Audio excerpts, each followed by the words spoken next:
La situation dans laquelle se retrouve l'Algérie depuis 2019, elle est inédite et très peu de personnes en parlent parce qu'on a peur d'en parler. 60 généraux en Algérie sont en prison.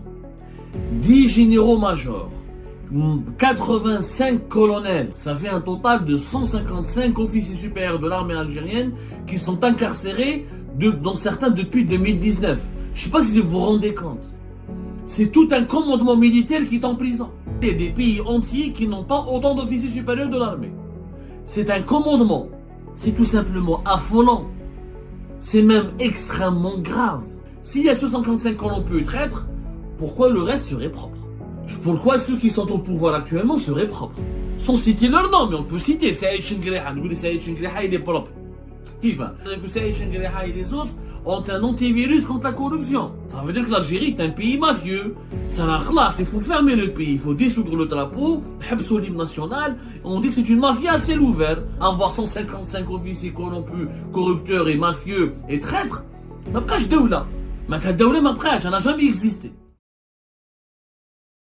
La situation dans laquelle se retrouve l'Algérie depuis 2019, elle est inédite et très peu de personnes en parlent parce qu'on a peur d'en parler. Parce qu'on n'a pas envie d'en parler aussi, parce qu'on ne sait pas quoi dire. Tellement la situation est extraordinaire. Cette situation extraordinaire, c'est celle qui concerne les généraux, les officiers supérieurs de l'armée qui sont emprisonnés. Nous avons fait un décompte au cours de nos investigations. Des chiffres ont été d'ailleurs sortis publiquement. 60 généraux en Algérie sont en prison. 10 généraux majors, 85 colonels. Ça fait un total de 155 officiers supérieurs de l'armée algérienne qui sont incarcérés, dont certains depuis 2019. Depuis le début de la crise politique de 2019, il y a eu, jusqu'à aujourd'hui, il y a au moins 155 officiers supérieurs de l'armée qui sont emprisonnés en Algérie. Dont 10 généraux majors, des anciens chefs de légion, des chefs de corps, des chefs de corps constitués, de bataillons importants de l'armée, 60 généraux. Les Saïd Bey, les Abdelhamid Gharis, les Ali Akroum, les Sherif Abdelrezzaq, les Bachir Tartag, des généraux et des généraux majors, et 85 colonels. Je ne sais pas si vous vous rendez compte. C'est tout un commandement militaire qui est en prison. 10 généraux majors, 60 généraux et 85 colonels, il y a des pays entiers qui n'ont pas autant d'officiers supérieurs de l'armée. C'est un commandement. C'est le commandement militaire de plusieurs armées de certains pays africains, de plusieurs pays africains à la fois. Ils sont tous incarcérés.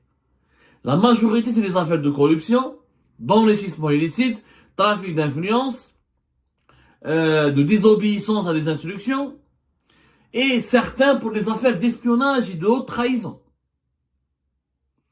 On ne connaît pas les dessous de ces dossiers. Pour être tout à fait sincère avec vous. On en a parlé via Algéripar de certains généraux, Youssef Bouzid, Abdelhamid Gharis, Ali Akroum, Saïd Bey, Bachir Tartag. On en a parlé avec Algéripar. On a donc sur notre site, sur notre plateforme, sur notre chaîne YouTube, sur notre page Facebook, on a fait plusieurs émissions consacrées à des dossiers bien précis. On arrive à avoir quelques infos, à cerner quelques enjeux. Mais dans la globalité, si on apprécie globalement ce qui se passe, c'est tout simplement affolant. C'est même extrêmement grave. Comment dans un pays on peut avoir 155 officiers supérieurs de l'armée en prison, tout un commandement de l'armée. Tous ceux qui sont emprisonnés ont servi durant les années 90, ont occupé des fonctions extrêmement sensibles, ont dirigé des bataillons, des unités, des légions militaires entières. Certains ont occupé des postes extrêmement élevés au niveau de la hiérarchie militaire, au niveau du ministère de la Défense nationale, au niveau des services secrets algériens.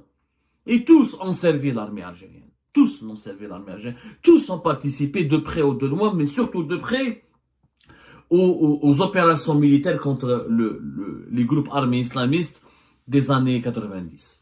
Ils ont tous servi l'Algérie. On leur reproche de voler, de s'être enrichis, certains d'avoir trahi, mais ils étaient tous des serviteurs disciplinés de l'armée à une certaine période. Et puis, depuis la crise politique 2019, on découvre qu'il y a des généraux corrompus, qu'il y a des généraux traîtres. On en parlait avant, mais c'était uniquement dans les récits médiatiques. Là, c'est les chroniques judiciaires. Là, c'est le récit judiciaire. C'est le récit politique. Là, c'est l'emprisonnement. Ce n'est pas comme avant. On parlait à un homme de fortune, à un homme... Mais là, ce sont des procès. Pourquoi je vous parle de ce sujet? Parce que j'ai envie qu'on casse le tabou, qu'on brise ce tabou et qu'on se pose des questions. Est-ce que vraiment tous ces généraux sont coupables de crimes? Et est-ce que c'est normal dans un pays comme l'Algérie d'avoir autant de généraux et de colonels et d'officiers supérieurs de l'armée en prison? Qu'il y ait 5 généraux corrompus, je peux comprendre. Qu'il y ait 10, qu'il y ait 15, qu'il y ait 20, mais qu'il y ait 155 officiers supérieurs de l'armée, tous corrompus ou soupçonnés de corruption, de trafic d'influence ou d'abus de pouvoir ou de trahison, là je dis que c'est pas normal. Ce nombre élevé nous impose ou là, nous amène à supposer 2 hypothèses. Parce que je parle d'hypothèses, alors que moi, dans certains dossiers, je détiens des informations qui indiquent que c'était de la purge. Et on va parler le mot purge, retenez-le bien. C'était d'une cabale, c'était des règlements de compte, une guerre de clans. Mais comme je ne maîtrise pas tous les dossiers, je ne maîtrise pas les 155 dossiers. Donc je ne peux pas me prononcer sur les faits. Mais globalement, l'existence de ces dossiers et le nombre de ces incarcérations et le nombre élevé et inédit dans l'histoire de l'Algérie contemporaine. D'ailleurs, je ne connais pas un pays africain ou arabe aussi qui a connu ou là qui a autant de prisonniers militaires de très haut rang. Je parle pas de soldats, de commandants. Les prisonniers militaires, il en existe un peu partout dans tous les pays du monde qui ont des armées, surtout des armées plus ou moins fortes. Mais que je ne connais pas d'équivalent où un pays a mis en prison tous les membres de son commandement militaire. On parle des généraux-majors, des 60 généraux, c'est les membres d'un commandement militaire entier. Plus 85 colonels, c'est-à-dire, c'est des officiers, pas des officiers subalternes. On parle pas de sergent-chef, de commandant, de lieutenant-colonel. De les colonels et les généraux. Et les généraux-majors. C'est-à-dire, les décideurs. Je ne connais très peu de pays, je ne connais pas d'équivalent où un pays a mis en prison en 4 ans, 4-5 ans, 4 ans plus exactement, parce que la majorité des incarcérations ont eu lieu entre 2019 et 2023.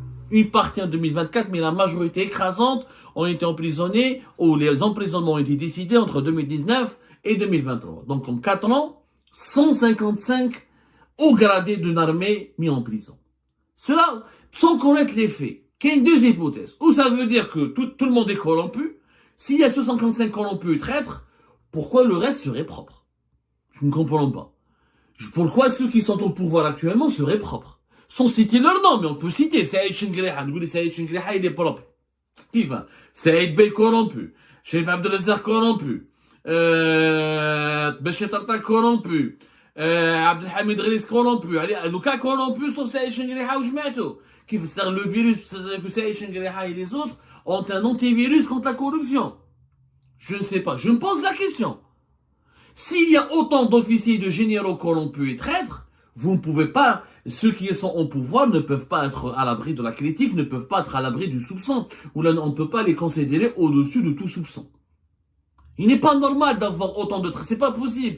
Si l'armée algérienne a été gouvernée, dirigée par des généraux majors et des généraux tous corrompus, traîtres, ça veut dire que l'Algérie est un pays mafieux. Ça n'a rien, il faut fermer le pays, il faut dissoudre le drapeau, l'hymne national, on dit que c'est une mafia à ciel ouvert. C'est la plus grande organisation mafieuse du monde. Avoir 155 officiers corrompus, corrupteurs et mafieux et traîtres, ma prêche daoula. Ma daoula, ma prêche, ça n'a jamais existé. Ça, c'est la première hypothèse qui est n'importe quel, vous posez la question à n'importe quel observateur étranger. Oubliez que vous êtes algérien et algérien. Et on vous dit, vous pensez quoi d'un pays ou d'un État qui a mis en prison 155 officiers supérieurs de son armée pour des affaires de corruption, d'enrichissement illicite, trafic d'influence et de trahison? Vous allez dire, c'est une république bananière, c'est un État mafieux, etc. C'est pas possible, c'est choquant. Personne ne peut être choqué. C'est pas 15, c'est pas 20, c'est pas 35, 40, 155.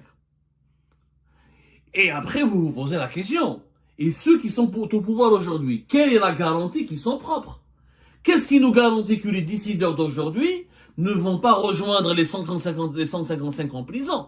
Autrement dit, demain, si Aït Chengriha lui arrive un mal, ou là il est remplacé, ou là un détracteur à lui arrive au pouvoir, qu'est-ce qui nous garantit que les partisans de Chengriha, demain, dans 53 ans, comme les Gaït Saleh, il a mis en prison ses adversaires, Gaït Saleh, il est mort, ses partisans et ses collaborateurs ont été mis en prison par Saïd Chengriha. Demain, peut-être Saïd Chengriha va partir, un jour ou l'autre, il va mourir, il n'est pas éternel, et ses partisans risquent d'être mis en prison par celui qui va lui succéder. Donc on va se retrouver chaque fois avec des centaines et des dizaines de généraux. Donc, où tout le monde est corrompu, et c'est un sport national, et tout le monde est traître, et ce n'est pas un pays, ce n'est pas un État. Et là, c'est l'hypothèse la plus dangereuse et la plus grave, elle est la plus inimaginable, parce que je pense pas que dans l'armée algérienne, ils sont tous mauvais, ils sont tous corrompus, ils sont tous malades, ils sont tous salopards, ils sont tous, ils manquent tous de patriotisme. Ou la deuxième hypothèse qu'il faut l'envisager aussi sérieusement, la purge pour des règlements de compte. C'est-à-dire que ces emprisonnements n'obéissent pas à des logiques judiciaires. D'ailleurs, comment en 4 ans on peut juger de façon aussi rapide 155 officiers supérieurs de l'armée impliqués dans des affaires de corruption? Aucun appareil judiciaire, les appareils judiciaires les plus rigoureux, les plus disciplinés, les plus rationnels, les plus professionnels prennent du temps pour trouver les preuves, analyser les preuves, juger les gens, les procédures en appel. Donc si on les a pratiqués, parce que beaucoup n'ont pas été encore jugés, mais beaucoup ont été jugés. Et en tout cas, sans être jugés, certains ont été mis en prison et d'autres ont été condamnés à des peines de 15 ans, de 20 ans, de 25 ans. Comment la justice militaire, qui a un personnel moins important que la justice civile, elle a pu, avec moins de juges, faire autant d'enquêtes et des enquêtes aussi sérieuses. La deuxième hypothèse du règlement de compte, elle est aussi à envisager très sérieusement. Dans les deux hypothèses, nous sommes dans une situation extrêmement grave, où l'armée a été affaiblie. Jamais l'armée algérienne n'a été aussi faible. Sur le plan politique, n'a manqué de crédibilité. Comment voulez-vous que le peuple algérien, que n'importe quel peuple à travers le monde, comment voulez-vous qu'il respecte, qu'il vénère, ou qu'il adore, qu'il respecte, qu'il donne du crédit à une armée qui met où 155 de ses membres de ses décideurs les plus imminents sont tous en prison pour les affaires de corruption ou de trahison nationale. C'est pas possible de respecter une telle institution. Cette institution, elle s'est auto-affaiblie. D'où les emprisonnements que je juge abusifs. Parce que c'est pas possible d'avoir 155 corrompus. C'est pas possible d'avoir autant de généraux corrompus et vermoulus et traîtres. C'est pas possible. Quand même, l'Algérie